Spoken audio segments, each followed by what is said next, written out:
For the first time since 2008, the financial crisis that rocked the world is now demanding oil, or seeing oil at its slowest pace. That's according to newly released reports that also show signs of an economic slowdown amid this ongoing trade war between the U.S. and China.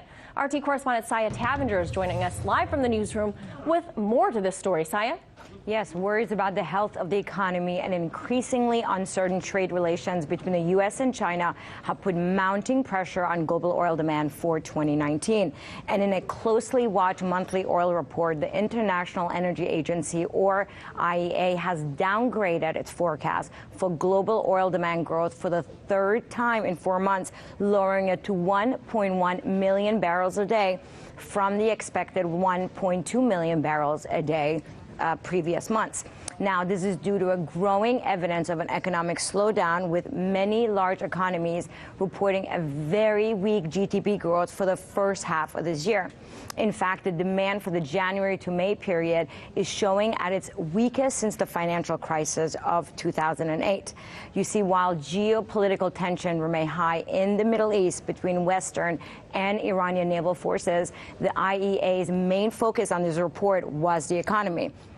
This report is also showing growing alarm over the impact of the trade battle between the U.S. and China, since the situation is becoming even more uncertain, as currently the U.S.-China trade dispute remains unresolved. And just last week, President Trump announced he would impose 10% tariffs on $300 billion worth of Chinese imports. And with the September 1st deadline fast approaching, there's plenty of uncertainty around the world. So much so that they're impacting the Chinese yuan and sparking fears of even a global currency war. So both of these factors are leading to reduced trade activity and less oil demand growth.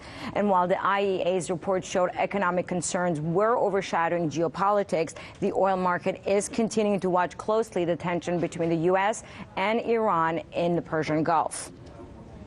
Now, Syed, despite what this report says, which shows demand growth declining, oil prices rose today, what's the correlation? Well, that's right, they did. And the reason oil prices rose today was due to expectations of more OPEC production cuts, despite the IEA's reporting demand growth at its lowest since the financial crisis of 2008.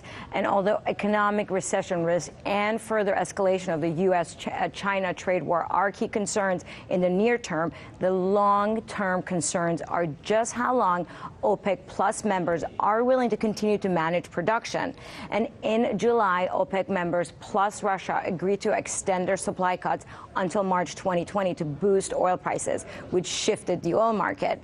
You see, oil markets are directly affected on future demand rather than on supply. And since Saudi Arabia plans to maintain its crude oil export cuts for this month and September, it brings the market back to the balance and helps to absorb global oil inventories. Manila, back to you. Hey YouTube, thanks for checking out our channel. We hope you enjoyed the video. We have tons of content for you just like this. For more of RT America's one-of-a-kind news and analysis, be sure to subscribe and never stop questioning more.